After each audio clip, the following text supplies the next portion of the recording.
sous le thème que pense la jeunesse de la République démocratique du Congo pour la construction d'une 4e République. C'était ça la raconte d'engagement patriotique de tous les présidents et membres du Conseil de la jeunesse de la République pour partager et apprendre sur la Constitution ou sur la révision ou les changements de la Constitution de la République démocratique du Congo. Les experts du droit constitutionnel étaient présents pour partager leurs expériences à ce qui concerne la Constitution de la République démocratique du Congo. 3 jours, on peut dire du 17 au 19 décembre, c'était les 3 dates-là qui ont marqué des échanges patriotiques dans les engagements de la jeunesse de la République démocratique du Congo. Un expert du droit constitutionnel, le professeur qui était présent, nous a dit. La question que vous avez évoquée tout à l'heure, principalement celle du changement, subsidiairement celle de la révision constitutionnelle. Comme professeur de droit constitutionnel, je suis venu éclairer la lanterne des jeunes sur le principe, les conditions, les formes, les procédures, aussi bien de la révision que du changement de la Constitution. Même si la tendance qui a émergé dans la salle, c'était le changement de la Constitution ou le basculement vers la 4e République. Alors, il fallait leur donner des ingrédients des droits constitutionnels pour qu'ils sachent, dans une large mesure, s'ils veulent la 4e République, qu'est-ce qu'il faut faire en droit pour arriver à la 4e République. S'ils veulent la révision constitutionnelle, qu'est-ce qu'il faut faire en droit pour que cette révision constitutionnelle ne puisse pas se transformer à une fraude à la Constitution. Donc je suis venu en bonne sentinelle, échanger avec les jeunes autour de ces problématiques, ces 2 problématiques fondamentales qui marquent aujourd'hui l'actualité congolaise. Vous êtes professeur et aujourd'hui tout le monde parle de la révision. Par exemple, s'agissant de la révision constitutionnelle, j'aurais dit qu'il ne faut pas qu'on y mette du tabou dedans. Il ne faut pas qu'on y mette, je vais dire, de la mystique autour de la question de la révision constitutionnelle. C'est une pratique constante de tous les États modernes. Toutes les constitutions sont faites pour être révisées. Et d'ailleurs, il y a un auteur qui disait « vivre un espace adapté ». Et donc, la Constitution s'adapte à l'effet corrosif du temps.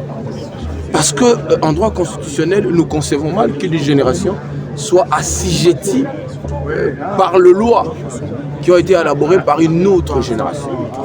Et donc, si la population congolaise veut de manière démocratique engager une discussion sur la modification, la révision de la Constitution, j'estime d'un point de vue constitutionnel, réviser une Constitution, c'est aussi la respecter.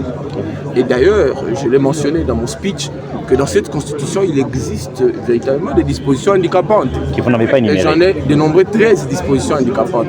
Mais sauf que dans ces pays, on donne moins de temps aux constitutionnalistes.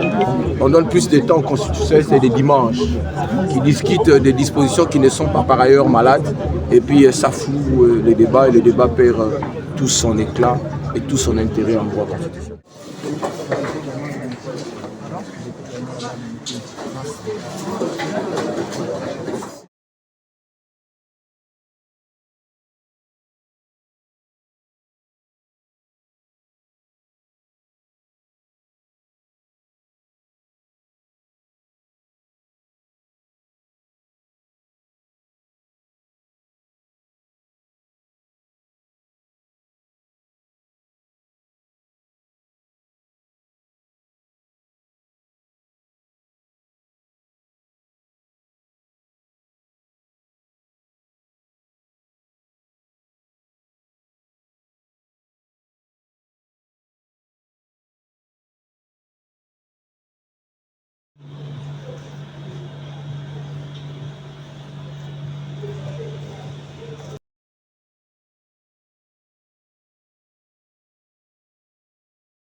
10 secondes au caméraman pour faire le plan de coupe.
Merci.